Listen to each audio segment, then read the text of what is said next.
It's your boy Danny, back at it again with another vlog.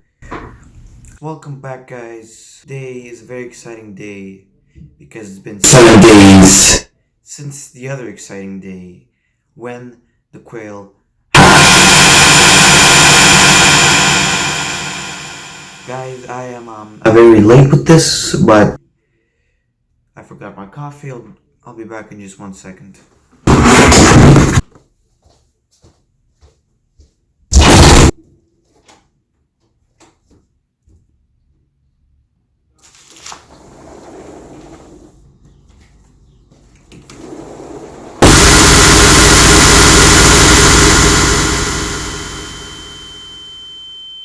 See you there, guys. I'm Banana Boy's evil twin brother. I am back with my coffee.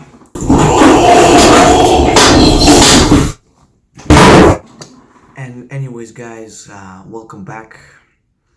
This is Quail vlog number 2, Electric Boogaloo, and let's get into it.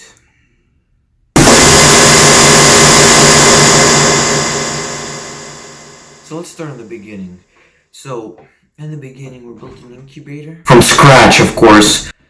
And in the incubator, we put a tray. Like, who doesn't put a tray in the incubator? And on that tray, there were some skewers. Okay, I'm done messing around with you guys. We put some eggs into that tray. To be precise, we put 34 eggs. But we had 40. If you're wondering what happened to the rest, I ate them. After that, we flipped those eggs every single day. 5 times a day. Every time I flipped the eggs, it was called egg flipping time. Because egg flipping time is the best time of the year. And so we egg flip up the eggs of the year every single day until it hit day 14. When egg flipping time.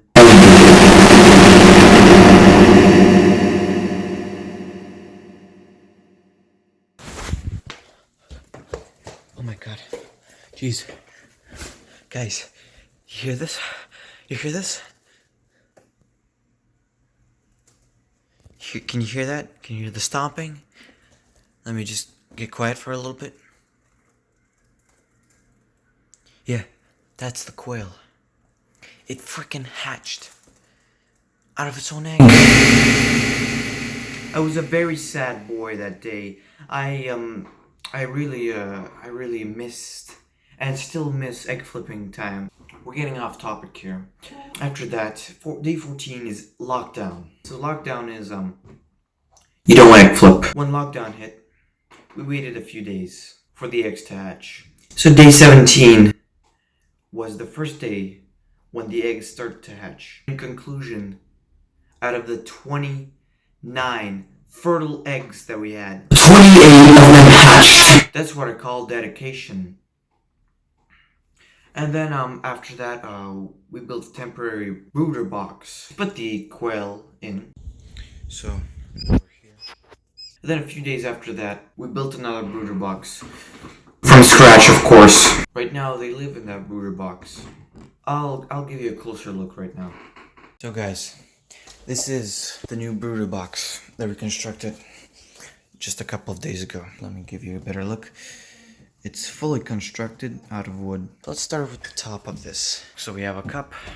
We have a spare waterer. Here we have some spare napkins. Then we have a pair of scissors, some pretty hardy paper, and some other paper. Because some of the quail have a problem with feet. The reason why we put these blankets, it's to preserve the heat. So this is the big reveal of the quail. As you can see right over there, those are some, let me just give you a better look. These are the quail that we have. So we have a couple of different types of quail. I think this is a Tibetan type quail. You can see that he has feathers growing. Now we have these type of quail. I think this is the biggest quail we have. You can see that he has a lot of feathers developing. These are the Cortnix Japanese Cortnix quail. All of these are Cortnix Japanese quail, just different variants. This is just the These striped ones are just original variant. And then we have the white ones, the yellow ones for now. I don't know if you can see, but their feathers are turning white. So let me give you a little detour of the brooder box. So at the bottom we have a tray. It's to catch all the droppings. Then we have a heat lamp to heat them up. Then we have a feeder and we have a water. One thing I have to tell you is that they grow super fast, man. Like, these guys are only 1 week old. I'll show you a video of how small they were when they just hatched. Like, they were just super small animals. It's just impressive how they grow. That's all for today, guys. There's nothing really much that happened.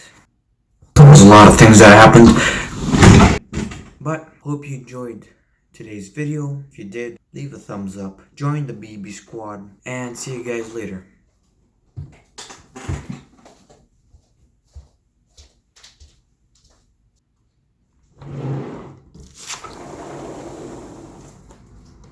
What the heck? Guys, I think I created a portal.